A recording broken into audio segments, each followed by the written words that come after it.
सुखदं केवलं ज्ञानमूर्तिं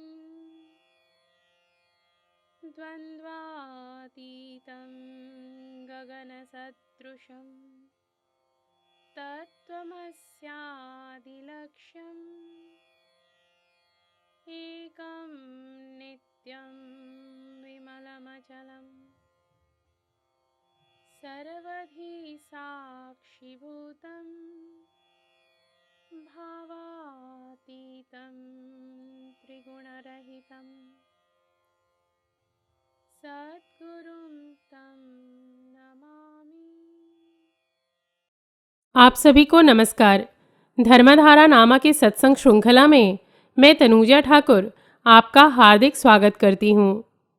हमारे श्री गुरु एवं वैदिक उपासना पीठ के प्रेरणा स्रोत परात्पर गुरु परम पूज्य डॉक्टर जयंत बालाजी आठवले एवं हमारे आराध्य देव भगवान शिव के चरणों में वंदन कर आज का सत्संग आरंभ करती हूँ। आज का विषय है जल तत्व द्वारा आध्यात्मिक उपाय करना। प्रकृति के पंच तत्वों में हम पर आध्यात्मिक उपाय करने की प्रचंड क्षमता होती है।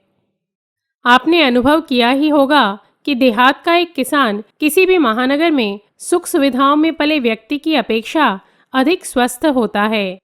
इतना ही नहीं, उसकी किसी भी रोग के प्रति प्रतिरोधात्मक क्षमता अर्थात इम्यूनिटी लेवल भी अधिक होती है। इसका मूल कारण है किसान का निसर्ग के साथ सीधा संपर्क होना। जैसे जैसे हम प्रकृति से दूर होने लगे हैं एवं अपनी सुख सुविधाओं हेतु आधुनिक और कृत्रिम अर्थात मानव निर्मित संसाधनों का उपयोग करने लगे हैं तथा पाश्चात्य संस्कृति का अनुकरण कर आधुनिक बनने लगे हैं, हम अनेक प्रकार के शारीरिक और मानसिक रोगों से ग्रसित होने लगे हैं। इसलिए समाज को पंच तत्वों के माध्यम से होने वाले आध्यात्मिक उपाय अर्थात स्पिरिचुअल हीलिंग को जानने की आवश्यकता है। वर्तमान काल में विश्व के अनेक साधकों को अनिष्ट शक्तियों के कारण अनेक प्रकार के शारीरिक और मानसिक कष्ट हो रहे हैं, जिसका कारण बुद्धि से समझना कठिन है। ऐसे में कष्टों के निराकरण हेतु आध्यात्मिक उपाय करने से कष्ट की तीव्रता शीघ्र न्यून हो जाती है एवं साधना में शारीरिक और मानसिक कारणों से निर्माण होने वाले कष्ट न्यून हो जाते हैं, जिससे साधना को गति मिलती है। पंच तत्वों के आध्यात्मिक उपाय से हमारा स्थूल देह एवं मन शुद्ध होता है। परिणाम स्वरूप हमारे लिए साधना आरंभ करना सरल हो जाता है एवं जो साधना कर रहे हैं उन्हें यदि अनिष्ट शक्तियाँ शारीरिक और मानसिक कष्ट दे रहे हैं तो उन्हें भी इन कष्टों पर मात पाने में सहायता मिलती है। ख्रिस्ताब्द 2000 से 2010 के मध्य सूक्ष्म युद्ध के समय मुझे होने वाले आध्यात्मिक कष्टों में मैंने इन पंच तत्वों के माध्यम से आध्यात्मिक उपायों के लाभ की अनुभूति ली है एवं पंच तत्वों के माध्यम से आध्यात्मिक उपाय हमने अपने श्री गुरु से सीखा है। इससे पूर्व के सत्संगों में पृथ्वी और वायु तत्व के माध्यम से आध्यात्मिक उपाय के विषय में आपको बता चुकी हूँ। आज हम जल तत्व के माध्यम से आध्यात्मिक उपाय किस प्रकार कर सकते हैं यह जानेंगे। प्रातःकाल स्नान करते समय जल देवता का आवाहन कर स्नान करें। साथ ही सप्त नदियों को नमन कर स्नान करने वाले जल को हाथ से स्पर्श कर यह श्लोक बोलें। गंगे च यमुने चैव गोदावरी सरस्वती नर्मदे सिंधु कावेरी जले अस्मिन् सन्निधिं कुरु। इस प्रार्थना के साथ ही जल देवता से इस प्रकार अपनी भाषा में प्रार्थना करें। हे जल देवता, इस जल के माध्यम से मेरा बाह्य और आंतरिक शुद्धिकरण होने दें एवं मेरे मन तथा बुद्धि पर छाया सूक्ष्म काला आवरण नष्ट होने दें। इस प्रकार का भाव रख अभिमंत्रित जल से स्नान करने से अनिष्ट शक्तियों द्वारा हमारे मन एवं बुद्धि पर निर्माण किया गया सूक्ष्म काला आवरण नष्ट होता है एवं हमारे ऊपर कवच निर्माण होता है। एक और तथ्य का ध्यान रखें कि रात्रि में स्नान न करें। विदेश यात्रा के मध्य मैंने पाया है कि अनेक हिंदू रात्रि में स्नान करते हैं। हमारे धर्मशास्त्रों में रात्रि में स्नान को निषिद्ध कर्म बताया गया है। विदेशी तो तमोगुणी होते हैं, उन्हें अध्यात्म शास्त्र का ज्ञान नहीं होता है, अतः उनका अनुकरण ना करें। जब भी समय मिले तो सागर, पवित्र नदियाँ या सामान्य नदियाँ, तालाब, झरना, कुंड, कुआं इत्यादि नैसर्गिक जलस्रोत में स्नान करने की कोई भी संधि ना छोड़ें। ध्यान रखें, नैसर्गिक जलस्रोत के जल में हम पर आध्यात्मिक उपाय करने की प्रचंड क्षमता होती है। इसलिए पूर्वकाल में सभी नैसर्गिक जलस्रोत में ही स्नान किया करते थे।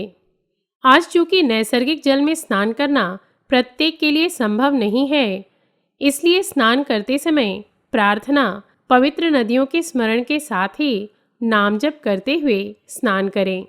साथ ही यह छोटा सा आध्यात्मिक उपाय करना न भूलें।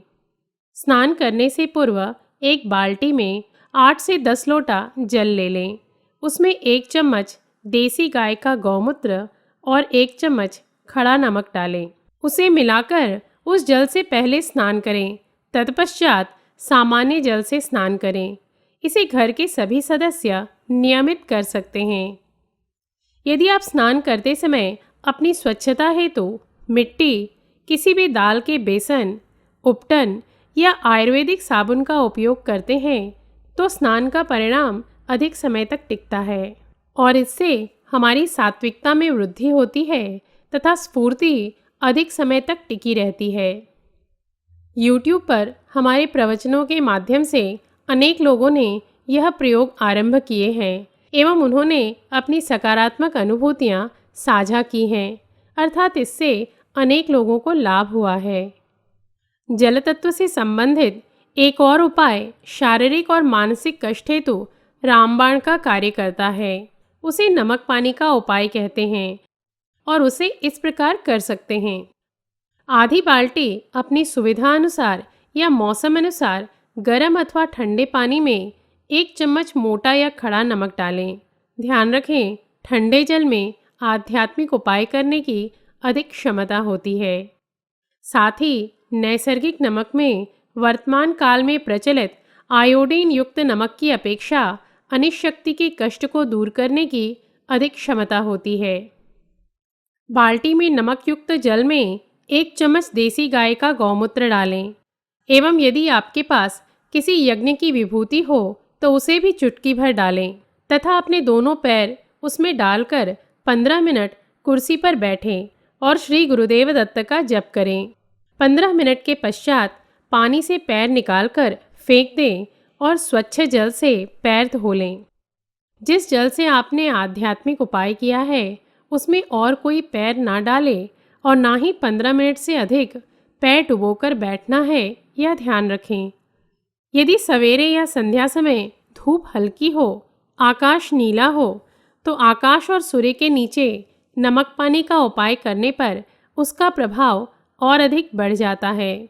उपाय करने से पूर्व अपने आराध्य देव या दत्तात्रेय देवता से प्रार्थना करें कि आकाश, सूर्य, नमक, जल, गौमूत्र और विभूति के माध्यम से मेरे शरीर की काली शक्ति विघटित हो एवं मन तथा बुद्धि पर छाया काला आवरण नष्ट हो। आध्यात्मिक कष्टों की तीव्रता अधिक हो तो इस आध्यात्मिक उपाय को दिन में 2 बार करें एवं इसे कम से कम 6 से 8 घंटे के अंतराल में करें। जब आकाश में काले बादल हों तो यह उपाय घर के अंदर करें। रात्रि 9:30 के पश्चात इस आध्यात्मिक उपाय को करना टालें। नमक पानी का उपाय नियमित रूप से करने से शरीर और मन से संबंधित आध्यात्मिक कष्ट न्यून हो जाते हैं। मन को एकाग्र और चित्त को शांत रहने में सहायता मिलती है। जिन्हें शरीर में वेदना हो उन्होंने इस आध्यात्मिक उपाय को करते समय उष्ण अर्थात गर्म जल लेना चाहिए। इस आध्यात्मिक उपाय को यदि न्यास या अन्य कोई मुद्रा के साथ किया जाए तो और अधिक लाभ मिलता है। मात्र यह ध्यान रखें कि न्यास कौन से चक्र पर करना है एवं कौन सी मुद्रा आपके लिए अनुकूल है, यह किसी आध्यात्मविद या अपने गुरु से पूछकर ही करें। सुनने में यह आध्यात्मिक उपाय अत्यंत सरल लगता है, किंतु यदि आपको अनिष्ट शक्तियों के कारण कष्ट है तो इसे करने का मन न करना या इसमें निरंतरता न रह पाना, इस प्रकार के कष्ट हो सकते हैं। ऐसी स्थिति में अपने आराध्य देवता या गुरु से आर्तता से प्रार्थना करें एवं बुद्धि से अपने मन को बताएं कि इस आध्यात्मिक उपाय को करने की इच्छा न होना, यह विचार मेरे नहीं अपितु अनिष्ट शक्तियों के हैं। अतः मैं इसे नियमित जब तक मेरे आध्यात्मिक कष्ट न्यून नहीं हो जाते हैं तब तक करता रहूँगा या करती रहूँगी। असाध्य शारीरिक कष्ट एवं सतत होने वाले मानसिक कष्टों में यह उपाय अत्यंत प्रभावकारी है। जो नियमित ध्यान करते हैं उन्होंने इस प्रक्रिया को ध्यान लगाने से पूर्व अवश्य करने का प्रयास करना चाहिए। इससे ध्यान के समय अनावश्यक विचारों का प्रमाण न्यून हो जाता है। इस आध्यात्मिक उपाय को स्त्रियों ने माहवारी के समय अवश्य ही करना चाहिए, क्योंकि आज पितृदोष एवं अनिष्ट शक्तियों की तीव्रता अधिक होने के कारण स्त्रियों को मासिक धर्म से संबंधित अधिक कष्ट होते हैं। अतः उस काल में इस आध्यात्मिक उपाय को करने से स्त्रियों को लाभ मिलता है। परीक्षा के समय यह उपाय विद्यार्थियों के लिए भी अत्यंत उपयोगी सिद्ध होता है। वैसे तो जिन विद्यार्थियों की स्मरण शक्ति या ग्रहण शक्ति न्यून हो, उन्होंने इसे प्रतिदिन 2 बार अवश्य करना चाहिए। यह प्रक्रिया वर्तमान समय में घर के प्रत्येक सदस्य जिन्हें शारीरिक या मानसिक कष्ट हैं, उन्हें करते रहना चाहिए। कुछ लोगों को जिन्हें आध्यात्मिक कष्ट अधिक प्रमाण में हैं, वे जब इस उपाय को आरंभ करते हैं तो उनके कष्ट कुछ समय के लिए बढ़ जाते हैं, किंतु अपना धैर्य ना छोड़ें एवं इस उपाय को लगातार करते जाएं। कुछ समय उपरांत आपको स्वयं ही इस आध्यात्मिक उपाय के सकारात्मक परिणाम दिखाई देने लगेंगे। इन्हीं शब्दों के साथ अपने श्री गुरु एवं भगवान शिव के चरणों में कृतज्ञता व्यक्त कर आज का सत्संग समाप्त करती हूँ। धर्म और अध्यात्म से संबंधित धर्मधारा की सत्संग श्रृंखला में हम नए तथ्यों के साथ पुनः उपस्थित होंगे। तब तक के लिए नमस्कार। जयतु हिंदू राष्ट्रम। ॐ पूर्णमदः पूर्णमिदं पूर्णात् पूर्णमुदच्यते पूर्णस्य पूर्णमादाय पूर्णमेवावशिष्यते।